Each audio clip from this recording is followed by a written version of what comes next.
In the first video in this series, we went over the dynamic mic and what can offer you in your studio. You can check it out up here. And now we're looking at the second purchase you will want to expand your home studio. And of course, we're talking about the condenser.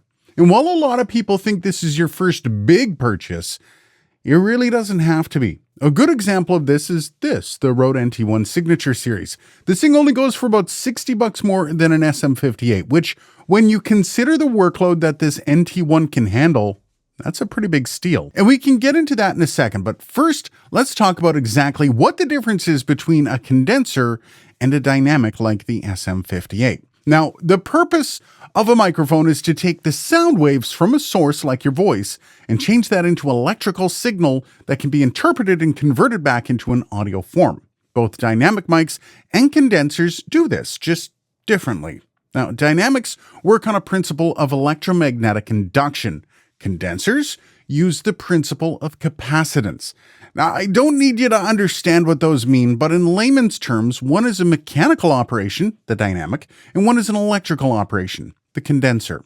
Now, if you really want to dive into the actual differences between them, check out this video by Mixed Signals. I'll link it down below. They're a smaller channel, but they do a great job of breaking down the concepts between the two. But in the end, with a condenser, you get a microphone that is more sensitive to sound pressure and more accurate at reproducing sound. The reproduction should be clearer and require less makeup gain. The flip side of that is that a condenser may require a bit of a better environment to record in, as it is more sensitive to room reflections or just any sort of bad audio that you don't want to leak in, like, that weird noise coming from your fridge. That joke's never going to get old, I swear. Now, while the dynamic mic is considered extremely versatile, the condenser is as well, though perhaps in different ways. Consider this NT1. You can basically use it for anything. Vocals, guitar cabs, drums, any acoustic instrument whatsoever, even voiceover. Literally doesn't matter. You can record anything with this mic, but the versatility doesn't stop there. You see, the more you spend on a condenser microphone doesn't necessarily mean better sound. Sometimes it means more features. For example, the pad.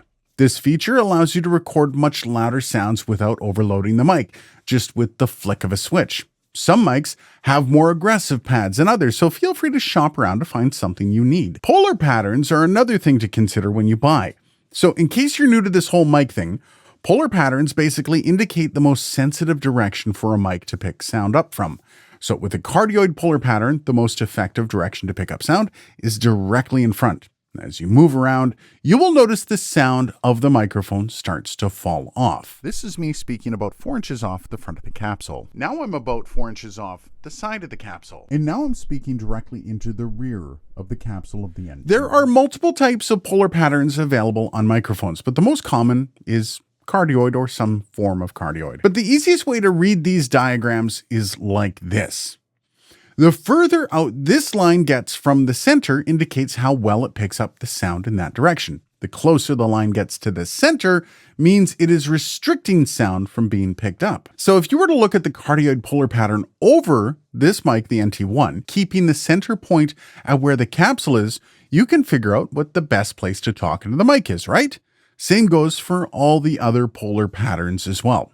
Once you can read these diagrams, you'll start to understand how powerful these things can be and what you can do with them to create stuff. Now, let's go back to the NT1, bare bones mic with just one basic polar pattern. No way to switch it out. You get what you get when you buy it, but that's really all you need sometimes, right?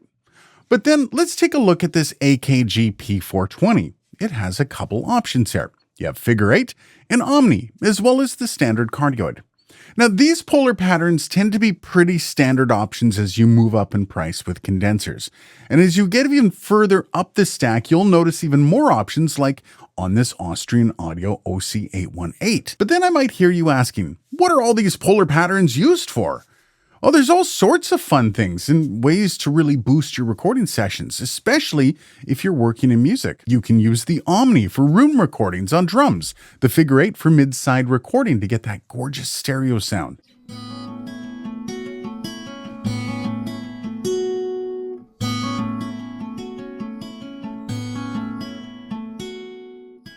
Now, all this may seem over your head at the moment, but that's okay. That's the fun of owning some of these microphones, the ability to learn online and experiment in your own time. And lastly, you will find the option of EQ on some of these condenser mics as well. This is actually more common than multiple polar patterns, but can be just as handy. Generally, they come in as low-end roll-offs like 60 Hz or 120 Hz. Now, those tend to be not as necessary, but it'd be nice if you can block some of the weird low-end sounds or rumbles that might be coming through. But even those can get pretty unique as you move up the price stack as well. Lawton Audio does some interesting things with their roll-offs, so you can tailor them to specific instruments like drums, even as far as specific drums or cymbals. The sky's kind of the limit on it. But then, which condenser mic is right for you? Well, I'm a believer in getting the mic that fits all of your needs. So if you're doing any kind of music, you might want to look into something with multiple polar patterns. If you aren't digging too deep into production though, and you are a voiceover artist, or you're just looking to simply capture sound, well, something like the Rode NT1 is probably the best starter mic for any studio, hands down, especially at its price point. What kind of sound are you capturing though? Let me know down below. Cheers, and thanks for watching.